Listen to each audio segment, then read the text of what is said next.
పోతన భాగవతము వరాహావతారం మనం తెలుసుకుంటున్నాము. సనకాదుల వైకుంఠ గమనంబు ఇప్పుడు మనం తెలుసుకుంటున్నాం.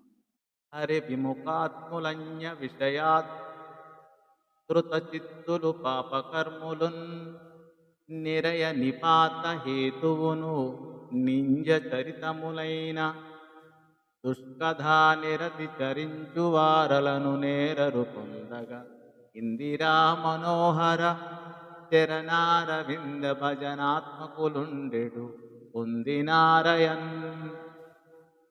విష్ణువునకు విముఖులైన వాళ్ళు, ఇతర లౌకిక సుఖాలతో సతమతమయ్యే మనస్సు కలవాళ్ళు, పాపపు నడవడి కలవాళ్ళు, నరకానికి కారణాలై దూషింపదగిన చెడ్డ కథలందు ఆసక్తి కలిగి మెలిగేవాళ్ళు, భగవంతుని పాద పద్మాలను